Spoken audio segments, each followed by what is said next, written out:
It's a very good morning to you and welcome to it, man. This is the Free Ride Podcast. Your boy is back, Sipho Zach Masiro. And of course, so excited to be back, man, because we have just gone and done the most unimaginable things have happened in this country. And I'll take a sip to that.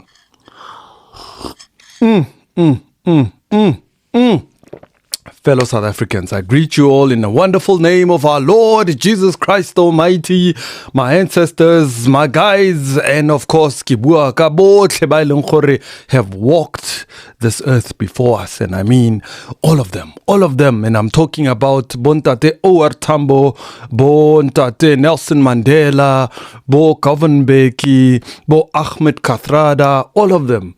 Our ancestors in the African National Congress, and of course those who led the country so many moons ago, and of course have always believed that South Africa will prosper and one day become a country that can be number one, I guess, on this continent. And of course we did it, South Africans. Well done to you, man. Well done.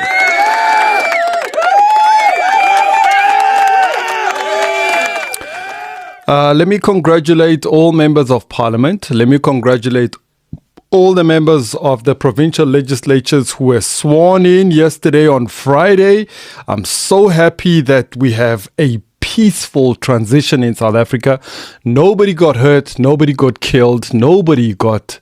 there's no violence. I mean, there's no war. There's no civil war looming. None of that is happening. I mean, so many people were saying so many things about what is going to happen.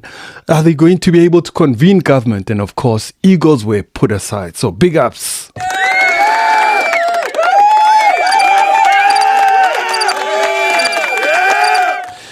And of course, look, man, I just want to say congratulations to all members of parliament. I saw all of you who were being sworn in, being so mature, being so disciplined. You followed the process of parliament.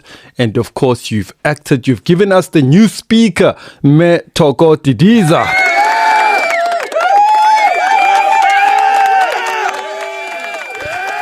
Talking about Metoko Didiza, let me quickly, before I start, there's a video that I want to show you, and I'm going to take a quick break and I want to have a look at it, and I want you to see how and what she has been through as a member of parliament, as the speaker. She stood in a couple of times, and she's handled very difficult MPs. So let's take a break and then let's have a look at it. When we come back, we'll talk about the whole election and electoral process that happened in parliament. So let's take a break.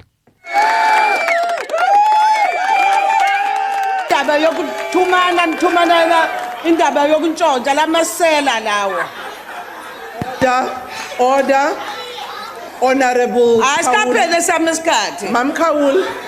Into yenzeka awukancane nje ngishayidie. Into yenziwa idie la eWestern Cape ngenhlanhla nisebhadi. Honorable Madisha. So tell the country all the papers, and then we can only come and say Honorable Madisha. Hong, like that. Honorable Madisha. Yes. Honorable Madisha. Honorable Madisha. That's the only thing that she knows. Honorable Madisha. Yes. Thank you. Honorable Madisha, can you please withdraw what you have just done? Plus paid. Honorable Madisha. That's exactly what she's doing. Honorable Madisha, you have actually exhausted your time. Thank you very much. Hong. To hell with you. He says to hell with you. And this house is laughing and enjoying it. Honorable Madisha, did you mention the statement as it has been alleged? The Chief Whip, I withdraw that.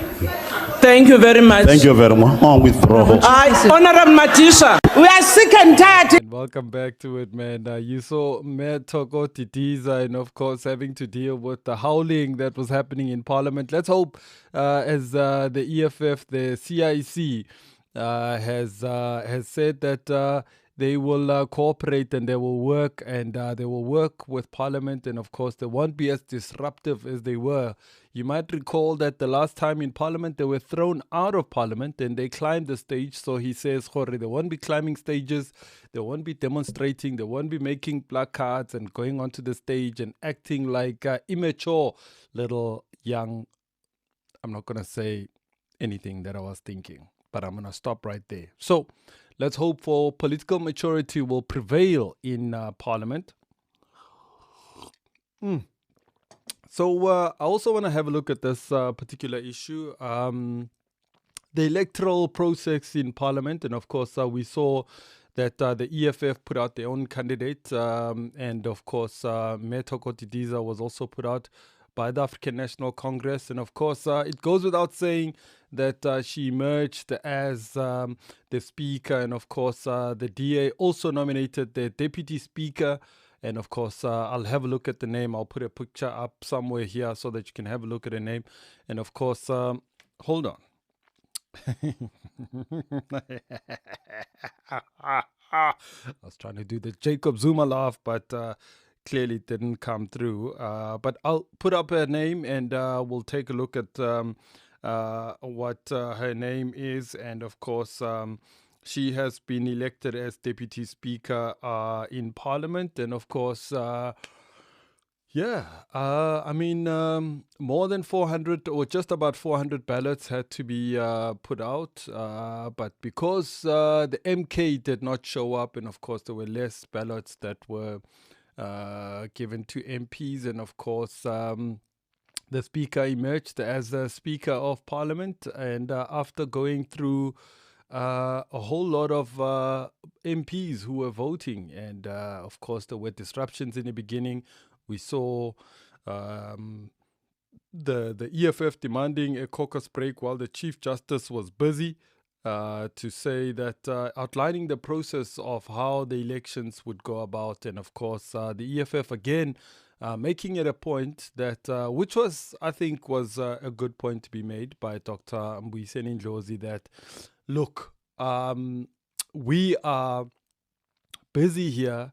The nation is watching. We can't just go and vote and let the votes go and be counted outside of where the public can see. So, and of course, Chief Justice had to go back and say, look, I will change my ruling. And therefore, I'll make sure that at least one party is represented in making sure that you count your votes. And of course, that went down very well. And it took long, a few hours. I watched the process the whole day. The whole day I was glued.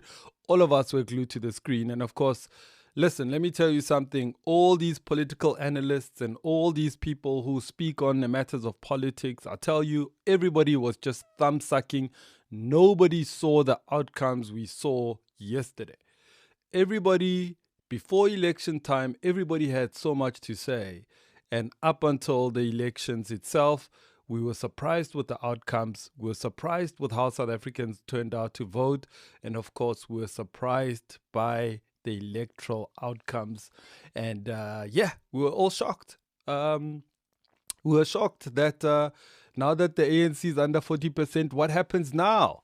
What happens now? And all those parties who were saying all the negative things about the ANC had to go back to the ANC and say, okay, we are willing to listen. We are willing to work with you. What do you have to offer? Except for the most principled man in politics, so-called principled man in politics, Heman Mashaba. I can tell you this much. He might not want to work with the ANC because of all the things he had said about the ANC. And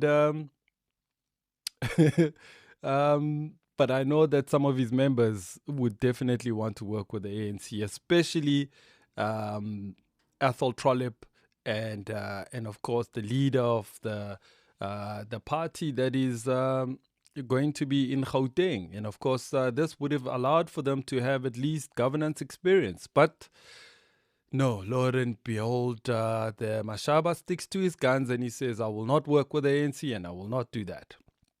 Of course, the EFF also said, we want to work with the ANC. Remember when the elections results at the elections results center in Midrand, the EFF said, we will work with the ANC. If you look at my last video, I did say that Malema wanted to work with the ANC. But then he changed his tune because he said, no, I won't work with the racist DA and I would rather work with the MK.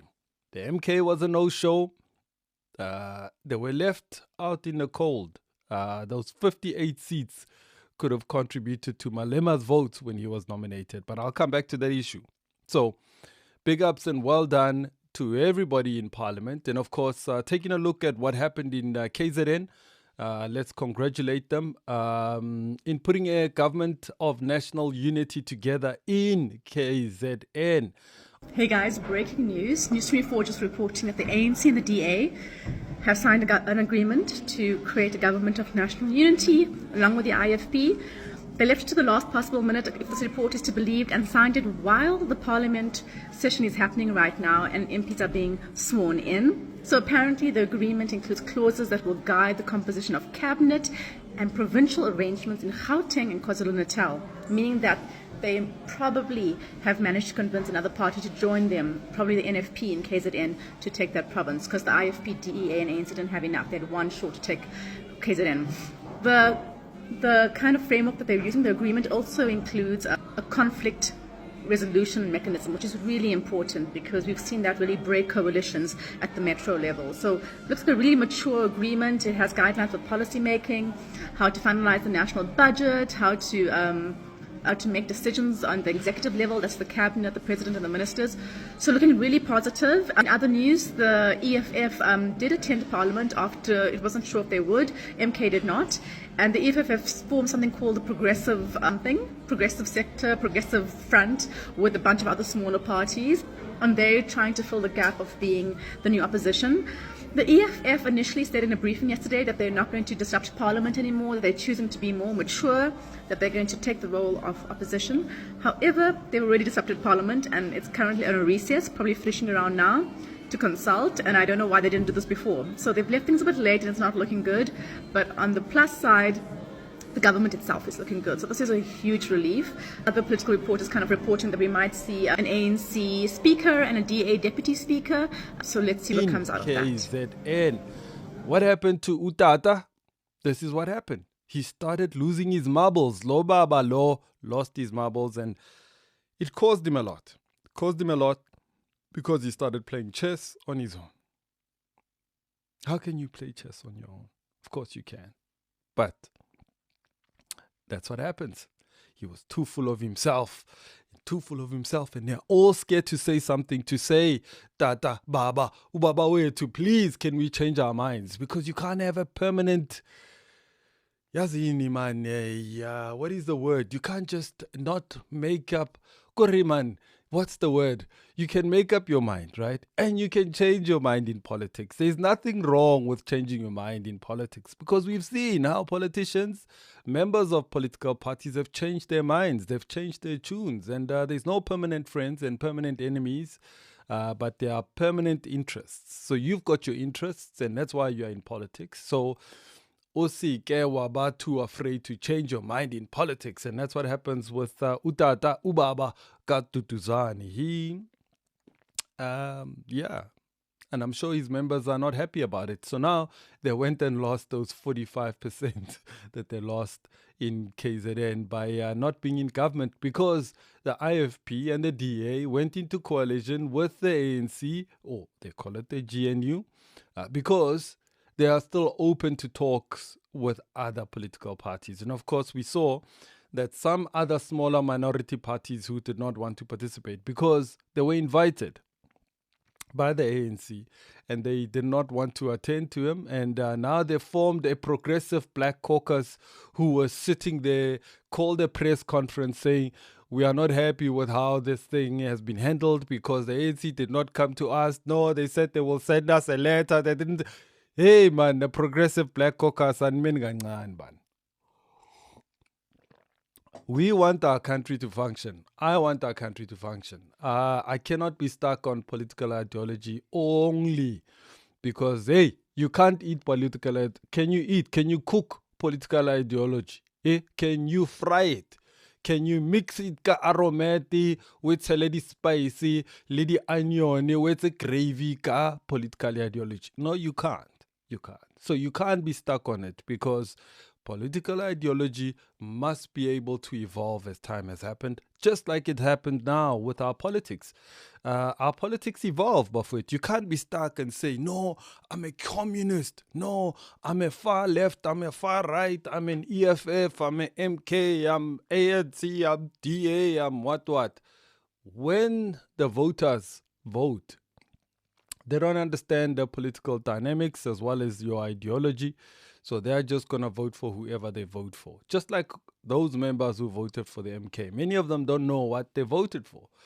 Many of them are probably not happy with what's happening right now because now their votes have just fallen into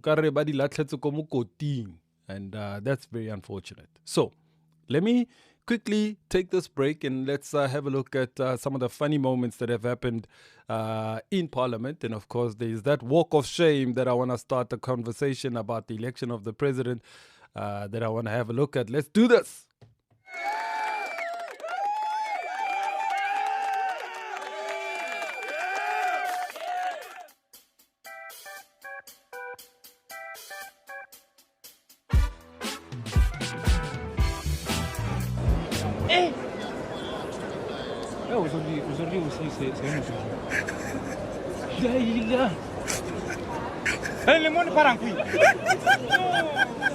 Now at 9 o'clock, as soon as I'm done with you, we will get the briefing from the President and the Chairperson or Convener of the Negotiations Task Team, the Deputy President, and we are quite certain that come 10 o'clock, it will be all systems go, whichever way things have concluded in the negotiations and discussions that have taken place. But what we are adamant about is that we need to fulfill the responsibilities that the Constitution places on the first sitting of the House of the Administration. In principle, we agree with the proposal to form a government of national unity. You say it's in the best interest of South Africa. Some have criticized you, including the leader of the Economic Freedom Fighters. He has labeled you a project of the Oppenheimers. Julius can go and jump off the nearest cliff, actually. He's a danger to society, he's a danger to our democracy, he's a risk to the peace and stability we're trying to build. He thrives on stoking violence, and he's somebody that does not have the collective interests of this country at heart.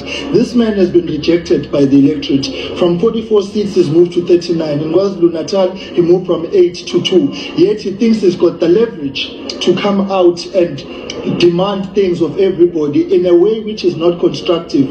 The electorate has forced us onto the table but is pushing people away from the table. He then goes on to attack the president of the IFP, an honorable man. The contrary, of course, to this reality is that Julius himself is a dishonorable man. He comes and calls us an Oppenheimer party just because we receive funding from the Oppenheimers, something that we declared, by the way, because we got nothing to hide. He has not declared his things, but he must tell us about the money he gets from the tobacco smuggling that is taking place in this country. So quite frankly, we've got no care or concern about what he says, what he does, and who he talks to. We believe that he is somebody who is a danger to society. His son is the legacy of Prince Mangosuthu Cllrs, but we've been down this road before. We won't be surprised if tomorrow he comes back and he apologizes to us. He comes here and he says all sorts of things. What leverage does he have?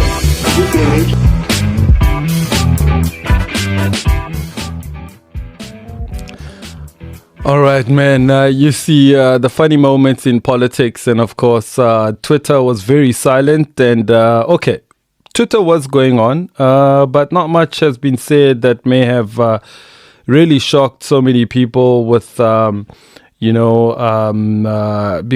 we know that on social media, people have tons and tons and tons and tons and tons and tons of opinions. And of course, it mattered very little when people are in the chambers, Also, let's take a look at, the election of the president. So congratulations, first of all, to Mr. President Cyril Ramaphosa. Bane ba o nyatsa Grootman, bane ba o nyatsa Taimane, ba o nyaditse ne, Baubitsa all sorts of names, Baubitsa Cupcake, na Baubitsa Cupcake, ntate, Baubitsa Cupcake, wena, Zuma ka mo ke revolutionarist, wena o Cupcake ka ibar, wena wa smile o soft, wa chama bo mme le bo ntate le bo mme mogolo le bana, ba unganywa time, ne? And Wabasha tenile Grootman, man. Big ups and congratulations to the president.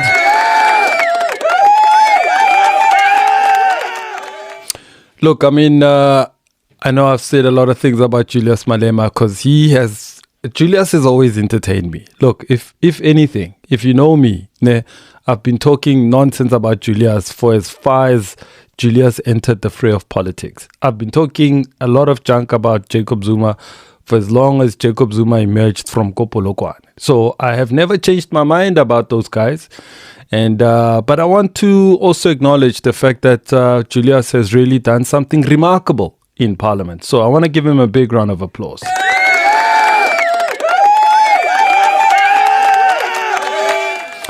Look, I mean, okay, he's not the first one, but I think I think there was a time Mmusi Maimane also wanted to stand as a president, and he was nominated. So Julius also became, historically in a new 7th administration, that he was nominated as a president-elect. Got a few seats. A few votes, 44. So one wonders where some of these people voted for Ramaphosa or Rejong, because the numbers were just not numbering. 12 spoiled votes. Julius, you must ask yourself, is it within your caucus or is it the progressive black caucus? We don't know, but you will tell us. So I want to also mention that Julius got up and after the results were given, and he had this to say. Forum in Rustenburg will be voting for DA in Tshwane, in Ekurhuleni, in Johannesburg, in PE. There is a difference between coalition and voting for them. We'll vote for them and be in the opposition benches. We are not going to delay service delivery because of ideological differences. The ANC will not get a single vote from the EFF. The DA will get our vote in Johannesburg if they meet one condition we've put to them. The Economic Freedom Thank you Fighters. very much, Madam Speaker. Congratulations to you. And you know very well that under normal circumstances, would have ordinarily supported you because we believe in your commitment to a parliament that is going to work effectively and efficiently. We have an experience of working with you even before, and we do not doubt your capacity. Our contestation of you was necessarily to contest the betrayal of our people, and it has nothing to do with you as an individual. Congratulations, Mr. President. We accept the results and the voice of the people of South Africa, which was expressed on the 29th of May. And we also accept the results of today's gathering because it's a reflection of a democratic practices. But we contested because we wanted to demonstrate to South Africa that we do not agree to this marriage of convenience to consolidate the white monopoly power over the economy and the means of production in South Africa. This marriage, it's a marriage that seeks to undermine the changing of property relations in South Africa. We refuse to sell out. We've never done so when we're young, and we're not going to do so today. We don't have a history of being collaborators. We are going to ensure that this parliament is functional. We can reassure you that we will not fight with any bouncer. We are going to be the best and effective opposition that is going to ensure that both you and the DA are held accountable. This is not a government of national unity. This is a grand coalition between the ANC and the white monopoly capital. Honorable History member, will your time judge is you over. and judge you harshly. Thank you. All right, there you have it, man. Julius Malema right there, and of course his message of congratulatory and to the president. And I think at this point, let's have a listen to what the president had to say. And then after that, I'm going to come back and then I will give off my closing comments. Let's do that, man.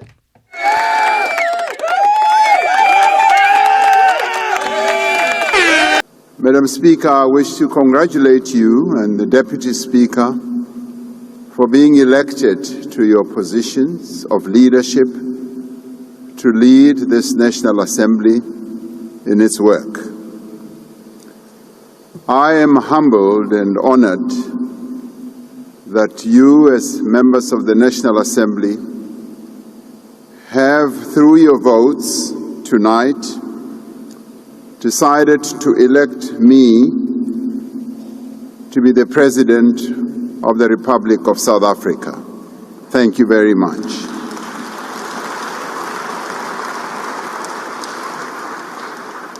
It is with pleasure that I accept. It will once again be a privilege and a pleasure to serve this great nation in the position of President. I accept this as a big responsibility, and I wish to thank all leaders for your congratulatory messages delivered here at this podium. Your messages are a clear clarion call for working together. Your messages constitute what I see as a well of encouragement, of good advice, and of wisdom. I will, Madam Speaker, spend some time to read all these wonderful messages that were delivered at this podium, because they are great messages from which I want to draw insights. I do believe that there is much that I can learn and glean from these messages. So thank you very much for your kind messages to all of you. Madam Speaker, I want to thank the members of this august House who have voted for me, who through their vote have invested and placed their trust in me. I intend to work with all members and indeed to work together with even those who did not vote for me or who did not find their way clear to vote for me. And this is their democratic right. We are all South Africans, and I will serve all and work with even those who did not support me tonight. The significance of the votes that were made and effected during the day and tonight for the office bearers, that is the Speaker and the Deputy Speaker and myself, is not so much in the result of the vote that was delivered, but it is the historic meaning of the vote and this moment that we find ourselves in that is truly significant. That a number of parties that had opposed each other, but that represent the majority of South African voters, have decided to work together to deliver this result, has given a new birth, a new era to our country. I do sincerely believe that this is an era of hope, and it's also an era of inclusivity. As diverse political parties, we competed against each other in the election that we just had. The election was highly contested. It was also divisive at times. When I spoke at the Independent Electoral Commission results announcement ceremony, I said the results of the election has made plain that the people of South Africa expect their leaders to work together to meet their needs. They expect the parties for which they voted for to find common ground and to overcome their differences, to act and to work together for the good of everyone in our country. The stark reality of the results of our past election is that no single party represented in this House achieved an outright majority to work alone, legislatively, and also at the executive level.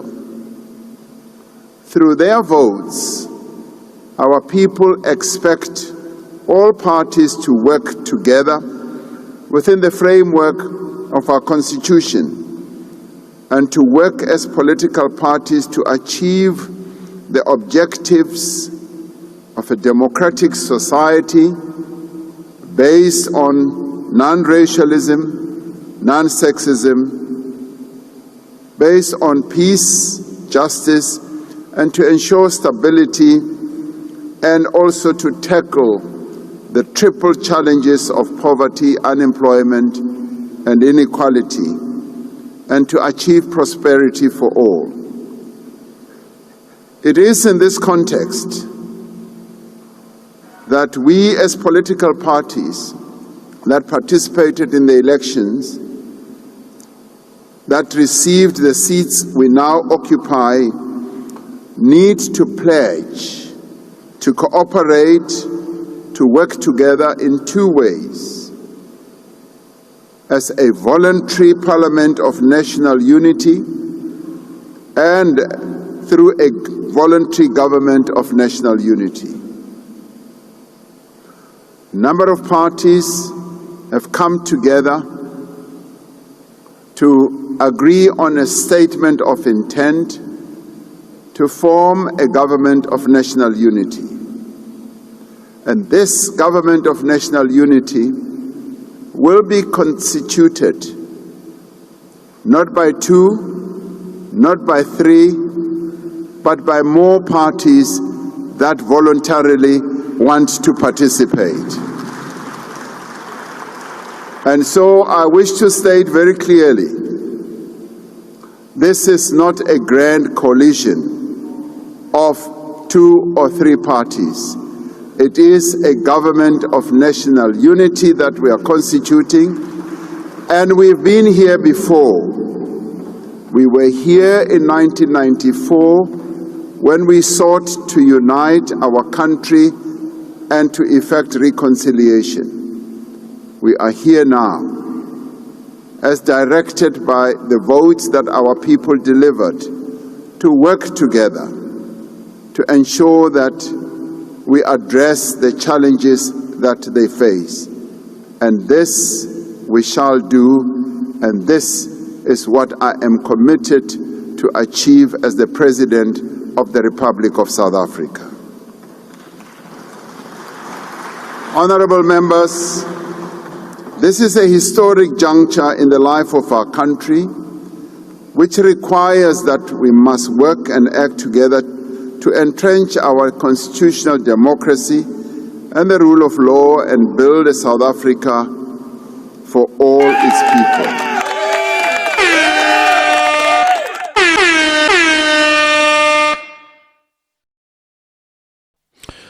All right, welcome back to it. And of course, this is the Free Ride podcast. It's a special edition. And of course, on Saturday morning, the time now being 10:33 on a Saturday morning, today is promising to be another interesting day because as much as we might be relaxing as members of the public, as the citizens of this country, the parliament must proceed. And of course, I'm hoping that today everything will go as planned. And the president still has a lot more to do, to say.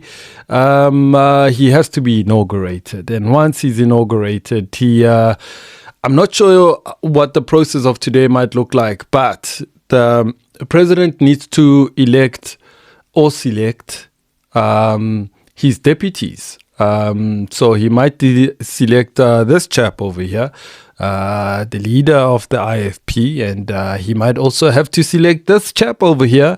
This is the DA's John Steenhuisen, and of course there's also this chap over here, the leader and deputy president of the ANC, Paul Mashatile. So I don't know whether he's going to have 3 deputies or how he's going to run this thing. But he's also got to select his members of his cabinet. And I'm talking about ministers who are going to serve under the presidency. We know that because of this GNU, there's going to be negotiations. So it's very hard to tell who might take what position. We know that the police ministry is being eyed by the PA.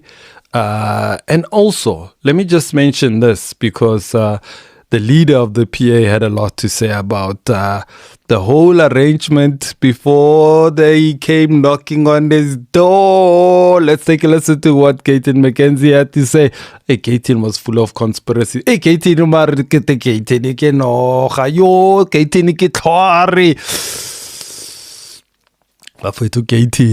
Gayton had so many conspiracies. Oh my God. I don't know how the PA members live with that guy. Like, he's always live on social media. He's always got these conspiracies. He was with Baba Jacob Zuma. Hey, cuddling with Jacob Zuma. After that, let me stop right here. Let me play you that clip from Gayton McKenzie, man. Let's take a listen to this homie. ANC not see this trip. Number one, they're going to form a coalition with the DA. The first person that we will have a vote of no confidence in is Paul Mashatile. Then John Steenhuisen becomes the deputy. And then when John Steenhuisen becomes the deputy, they're going to ask Freedom Front Plus to open the Pala matter. And when the Pala matter is open, then Ramaphosa must go. And then John would want to become president. To me, this power must go right back to Bo John Goed.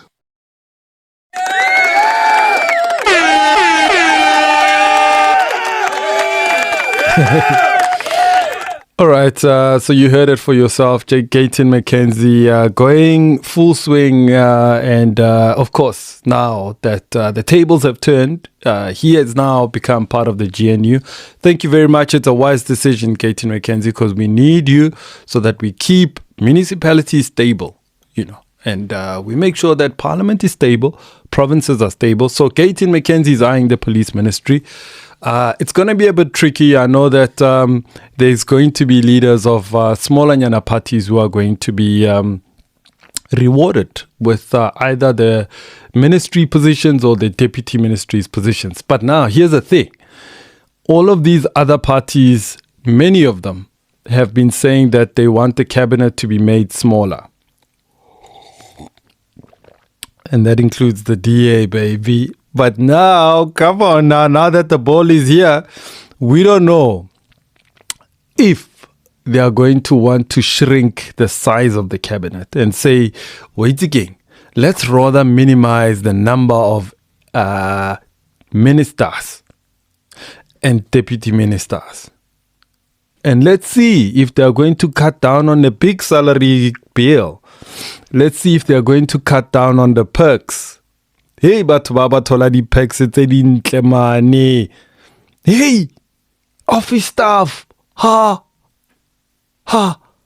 VIP protection. Flights. Hey, these people. So we don't know if they are going to call for a smaller size cabinet, but they're all sitting there waiting to be given the ministerial positions. And of course, we know possibly that Enoch Godongwana might be recalled back as the Minister of Finance. And of course, the DA will probably put up a guy by the name of Dion George as the Deputy Finance Minister.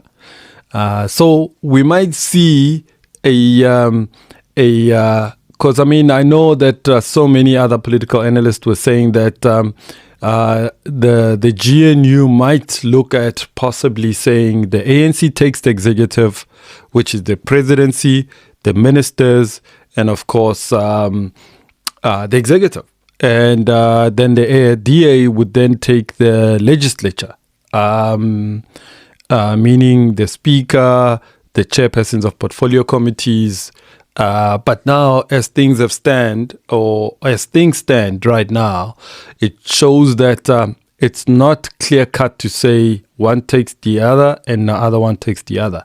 I think it's just a separation of saying we take both in executive and we take also in the legislature, because we've seen an ANC speaker and a deputy DA speaker.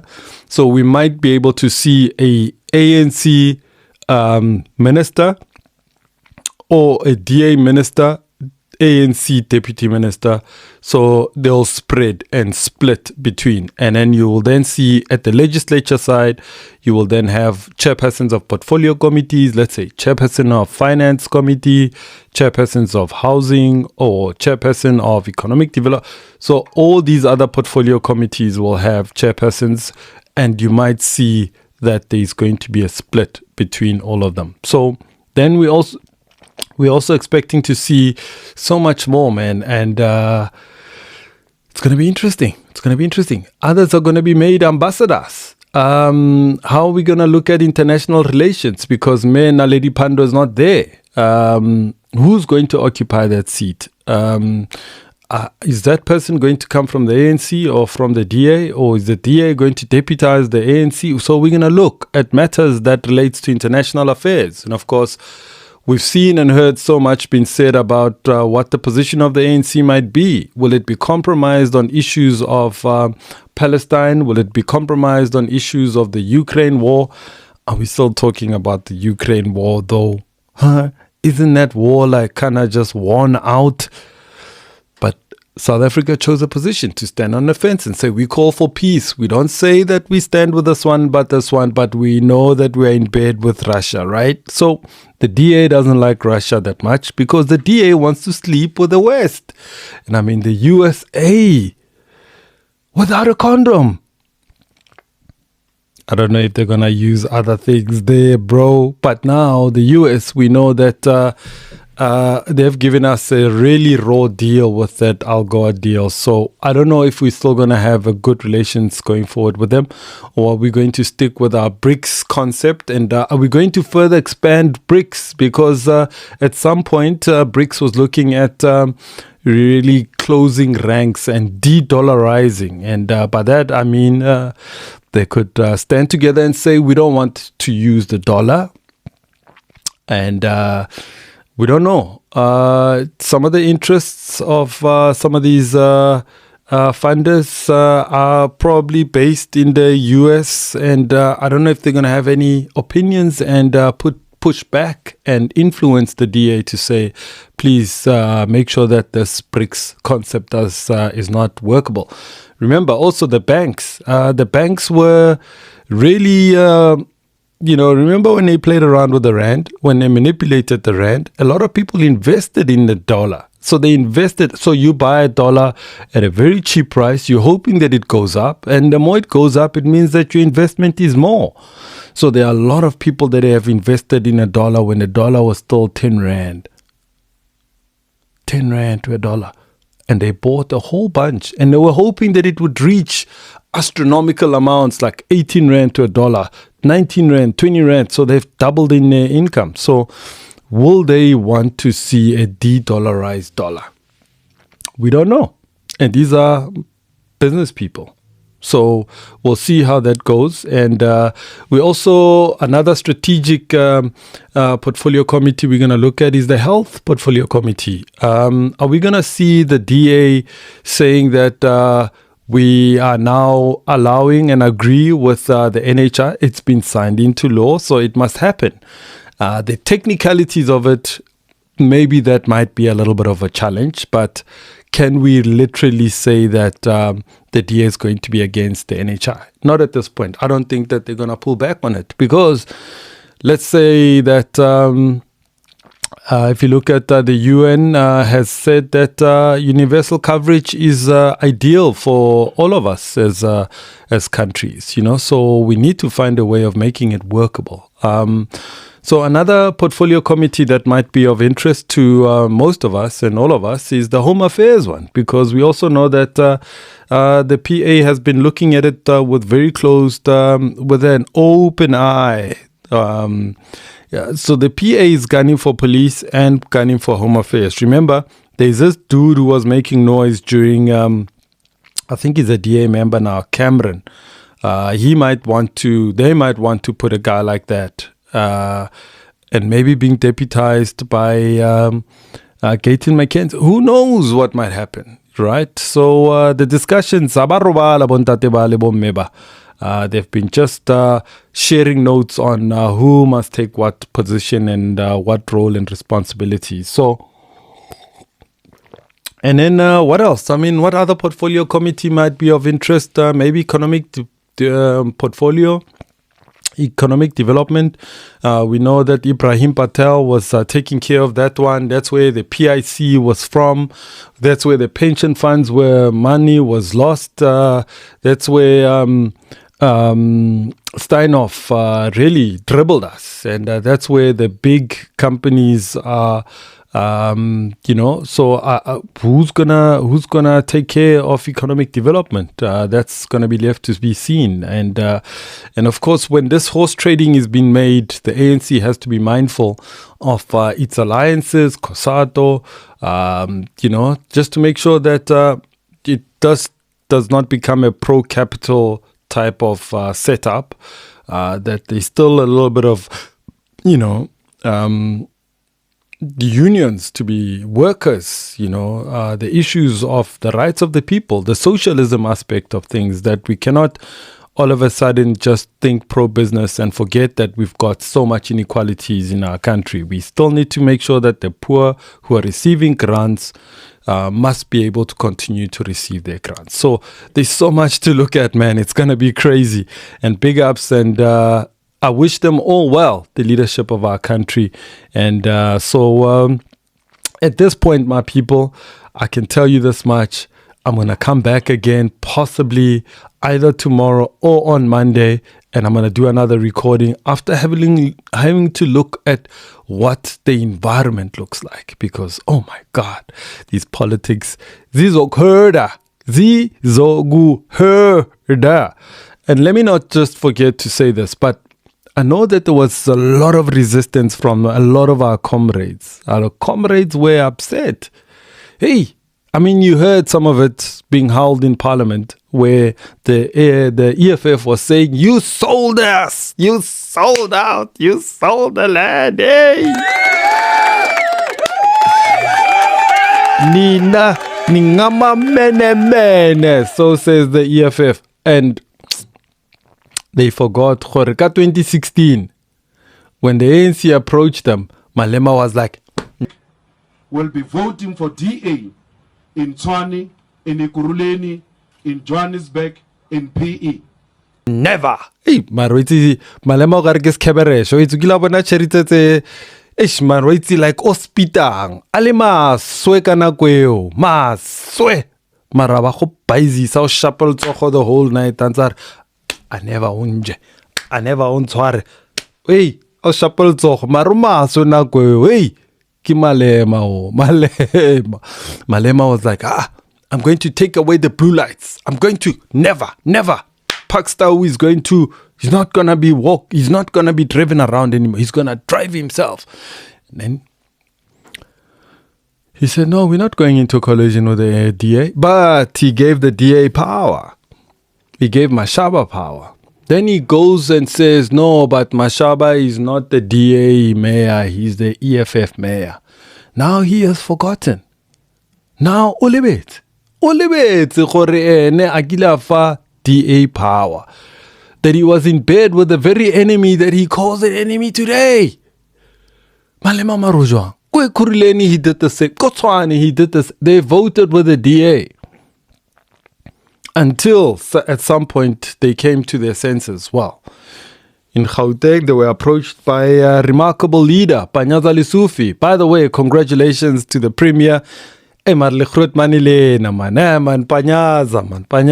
man. You know, Obana Panyaza, the president. I mean, I have had the opportunity to interview them both, right? On a few occasions, right? I can tell you, Panyaza, every time I speak to him, he's humble. He's kilichita, man. Ke and out is out, man. Ke out ya machita, man. Kile man out here, man. Yeah, man. Congratulations to Panyaza Lesufi.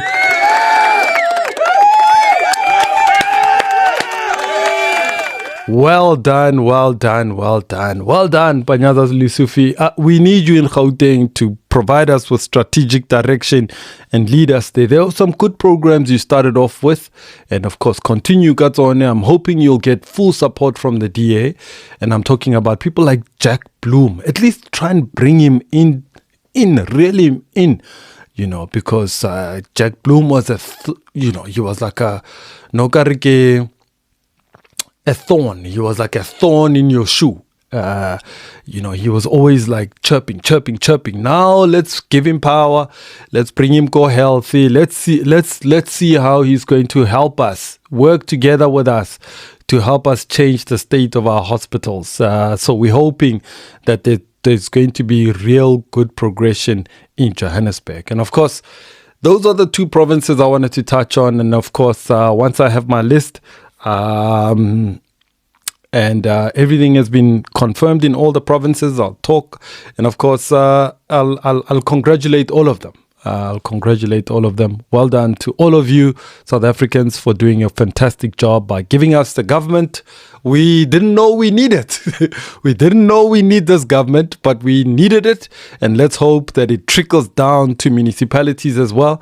We might see changes in Johannesburg, by the way, because now the EFF has pulled back, and if you look at there was another podcast I did, not about another different podcast that I run. You can go check it out. It's ANC Joburg podcast, and check it out. I mean, I spoke to councillors there. I spoke to there was a budget that was brought forward in the city of Johannesburg requesting to get a loan of 2.5 billion rand, and the EFF, they said like this: Baleba Setla, they set back. This 2.5 billion rand, by the way, I'm going to play you this clip because, I mean, I think it matters most. Because this 2.5 billion rand was to help the city of Johannesburg to recoup or to get it from a French-based finance company or a bank. And this 2.5 billion rand was going to go towards infrastructure development. Things like fixing piped water, fixing our road infrastructure, fixing our electricity infrastructure. Now, if you think about it, those three things are very key. Now, first of all, let me go back to the water infrastructure. During election time, sorry about that. So during election time, I had an opportunity to speak to the Minister of Water. And he was saying, Sipho, do you know that about 43% of the water in Johannesburg is being lost? 43%. And I'm not making this up. This means our water infrastructure, our pipes, they are bursting, they are breaking. A lot of clean drinking water is flowing down the streets, flowing down the rivers, and it's unaccounted for. 43%. So if you've got 100%, 43% of your water is being wasted. Clean drinking water. Now, we need to replace those water pipes. A lot of them have been around for a very long time. There's been a decline in improving our infrastructure, and there's a need for us to really go big because the population size of Johannesburg has grown like 3-4 times. We're a city with less than 2 million people, 1994. Now we're sitting at about 6 million people. About 120,000 people coming to the city of Johannesburg. And I mean, these are possibly numbers that can be counted. And I'm sure that there's more people that come into this country. So now, let me tell you this. That EFF said no to that budget. They said no. Ha ba batle lokisa di water pipes. Why? Because they are angry that their MMC of finance was removed. And of course, maybe the ANC should not have done it. The ANC mayor, Jozi Cllrs, should not have done what he did, but he did it. I don't know why he sent that. Because, I mean, the guy was going to go to the provincial legislature. So why put out a media statement the night before, which impacted Johannesburg? So Julius instructor his minions go Johannesburg or leshi kalabala voda kaspedi. I don't know how to do spedi properly, but urile leshika labala votela the finance minister or finance MMC's proposal ya ore watla 2.5. Sit back. Hey Badula saw my EFF. Badula. Azange. They did not even bother. That money was going to be able to fix things like our electricity infrastructure. Now, let me tell you, man, there's a load reduction announcement that was made by City Power. So City Power says, listen to me very nicely. Liberekisa motlakase o muntsi. You are using, there's an overload of electricity. Like as it stands now, me at home. Okay, my geyser must go and switch it off because everybody has showered. I must still go and shower. Then I'll switch it off. But there's no heaters. I said to my family, hale batla anything, kopale boile metsi, hale fetso boila metsi, le the water bottles. You sit with water bottles, no heaters unless it's gas heater. So gas heater, but no electricity heater. But now you find because of the population size growth in Johannesburg, a lot of people back into the back room, back into me cuckoo in their homes. And as a result, highly winter so every shack, every room has a heater. Every room. Some otolore motonali 2-bedroom komorao 2-bedroom, every room has its own heater. And I get those bar ones. And it's a lady jamutlaka. And then boiler meat every so often. There's no, and then and that's a problem. And you don't listen to what the councillors have had to say.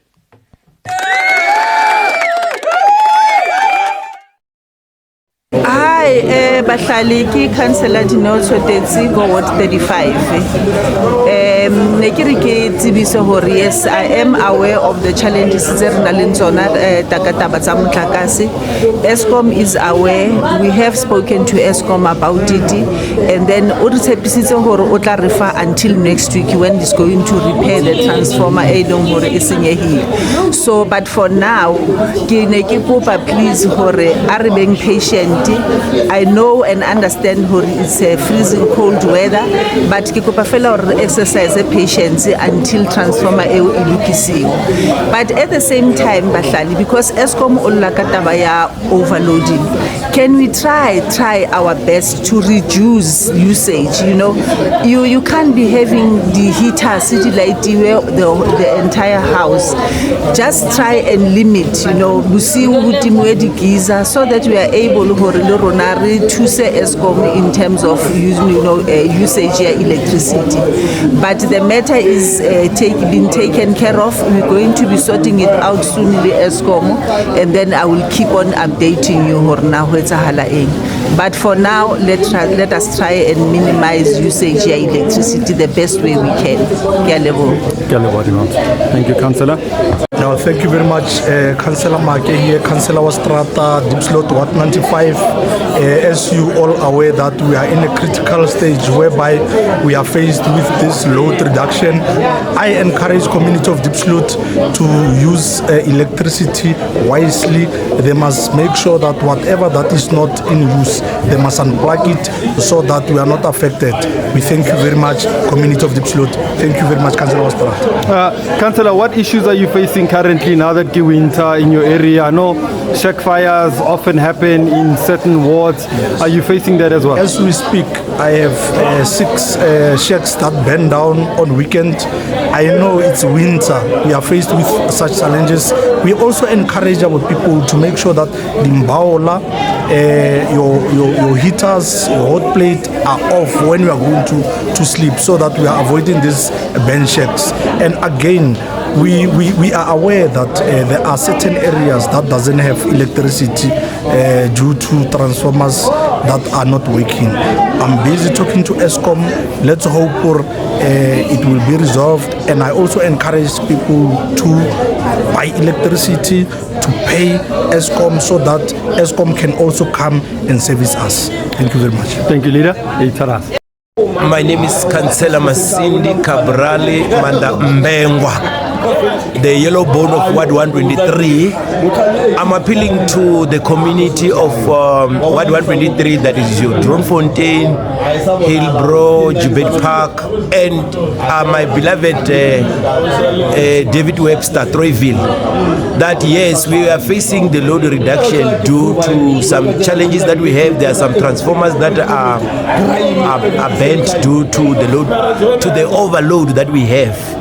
I'm appealing to you as a resident to say let's cooperate and use this energy sparingly. When we are saying we must comply, let's comply. Let's reduce the load in terms of your refrigerator or appliances that consume a lot of energy. However, if you are disgruntled and you want to go and picket in the depot of City Power, which is sitting at Simert, I urge you to do it in a good way. We can't be burning tires in that road, because it's gonna make worse. Because once you start burning the tires on the road, it now destroy and create potholes. Potholes kills, but we can take responsibility. However, the City Power is doing its level best to make sure that everything is proper. Let's cooperate. Is that season where we are having a lot of consumption in terms of power, but City Power is doing the best. Let's work together. We can do more. Thank you, leader. Can you hear what the councillors are saying? All right. So, yeah, man, this is how, the EFF has put us in this predicament. That money was supposed to fix the power stations. Make sure the power stations, they are upgraded, they are made bigger so that they can handle the pressure. We in our neighborhood had a similar problem where overusage, power station bombed, in Avery Park it bombed, in Zola it bombed, because there's an overusage of electricity. So yeah, that's the problem we have. So let's hope that now that the 7th administration at national and provincial level have taken a posture, and this posture will go down to municipalities, and then it will create stability where that there is no random changing of political hands like we've seen since 2016 in Johannesburg. 2016, the DA came in. 2019, the ANC came in. The DA came in again. I mean, it's just been flip-flopping in between. So it is a real crisis when political hands exchange this much. And even the officials are playing the game. Playing the game because they see what these politicians are doing. And they pull a wool over their heads because the politicians are new. They like the blue lights. They just come into positions. But the people that are really signing off are the officials. And they are signing off deals. They are making money on the side gigs. And they never actually account to anyone. The bulk of the corruption that happens, it's because the officials were directly involved. They're the ones that sign off. Your CFOs, your city managers, your directors, they're the ones that sign off deals. You know, they're the ones that are war tenders. And of course, politicians have influence on it. But in most cases, these guys made their side deals on their own. So let's see that we'll be able to curb corruption and we'll be able to deal excessively with corruption, even past corruption. We've seen Zizikoto is in court. The former speaker and minister, Osiviwe Ngakula, is in court. Let's see that more will fall on the guillotine as the president tries to clean up the image of government together with the government of national unity. All right. So I think let me end there, my people. Thank you very much for watching. This has been a Free Ride podcast. This is going to be an interesting setup that I'm trying to do, man. This is how we're going to carry on. Obviously, I'm going to be moving around like I always do. You know, nothing is stagnant. Like, nothing should stay the same at all. May God be with you, man, and bless you in everything that you do. Let's do this. I'm out, and I'll be back again soon. I've got some people lined up who are going to come and join me in this discussion quite soon on the Free Ride podcast. And of course, when they do, we'll get on with it. And of course, I've got another podcast, the ANC Joburg podcast, that I'm managing, running, doing, producing, editing, doing all sorts of things on it. And of course, that one also needs to run. So there's a lot of things that I got to keep going. But just keep a lookout on both of these podcasts if you really follow what I do. And thank you so much. Listen, thank you so much for subscribing. Those of you who keep subscribing. Thank you so much for those of you who like and comment on my pages, on various pages and platforms that we run. And I really appreciate you supporting. And I'm going to keep trying. And I'm going to keep striving to really give you as much information as possible and just share my views with you, so fellow South Africans. Goodbye.